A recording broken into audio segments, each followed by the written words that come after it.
भगवान की कथा कभी पूरी होती ही नहीं है, क्योंकि हरि अनंत, हरि कथा अनंत। अगर वो भगवान, वो परमात्मा अनंत है तो उनकी कथा अनंत है।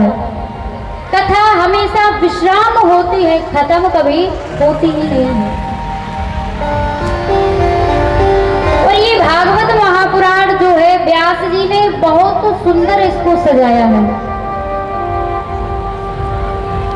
बहुत अच्छे तरीके से सजाया है। क्यों सजाया? उन्होंने इतनी मेहनत क्यों की? सिर्फ हम और आपके लिए। उन्हें क्या जरूरत थी? लेकिन वो जानते थे कि आगे चल करके ये जरूर भटके हुए को रास्ता बताने का कार्य करेंगे।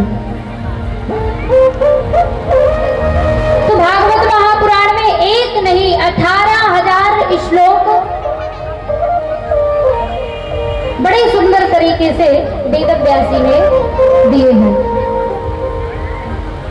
335 अध्याय और 12 स्कंद, बड़े सुंदर तरीके से भागवत कथा को सजाया है।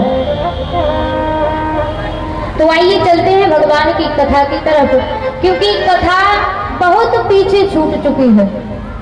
आज वैसे कथा का पंचम दिवस है और आज कथा में वैसे गोवर्धन पूजा होनी थी, लेकिन क्या करें, जैसी हरी इच्छा।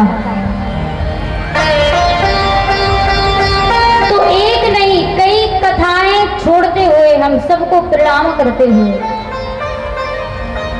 क्योंकि प्रणाम ही कर सकते, अगर विस्तार से चलेंगे तो फिर जहां तक हमें पहुंचना है वहां नहीं पहुंच पाएंगे। कभी कभी जिस ट्रेन को ज्यादा दूर तक जाना होता है ना, तो उसे छोटे छोटे स्टेशनों पर नहीं रोकते। तो ऐसे ही हमें पहुंचना है, क्योंकि हमारे बीच में आज भगवान कृष्ण आएंगे।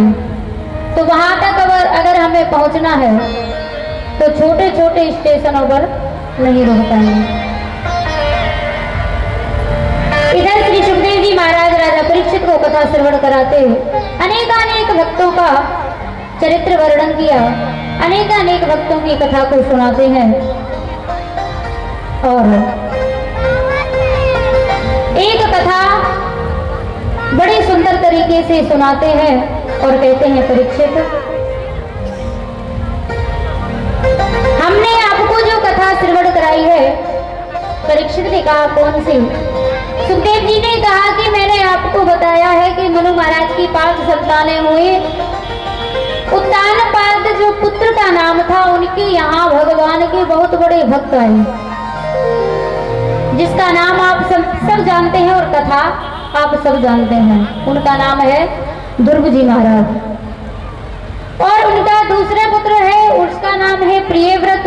तो विस्तार से तो नहीं कहेंगे, लेकिन इनके वंश में आगे चल करके एक और भगवान के भक्त हुए, जिनका नाम है भरत जी। जड़ भरत के नाम से जिन्हें हम जानते हैं। श्री भरत जी महाराज अपने घर में रहते हैं बड़े प्रेम से। एक दिन उनके मन में विचार आया कि क्यों ना ये घर द्वार छोड़ करके जंगल में बैठ करके भगवान का भजन किया जाए, भगवान को बुलाया जाए।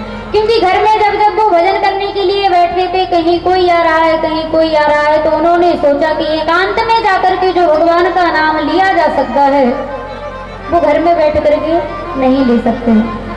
यह सोच करके आज घर छोड़ करके जंगल में पहुंचे, गंडकी नदी के किनारे पर बैठ जाते हैं और भगवान का भजन करते हैं।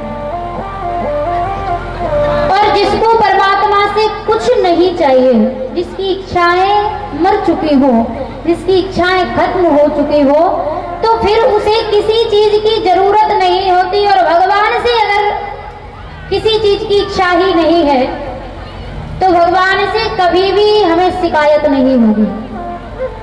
भगवान पर संदेह कब होता है, भगवान से शिकायत हम कब करते हैं, जब कोई आशा भगवान से लगा ले कि प्रभु ऐसा कार्य हमारा हो जाना चाहिए, और वो नहीं हो, तो कहीं ना कहीं मन में ऐसा लगता है कि भगवान सुनते नहीं हैं।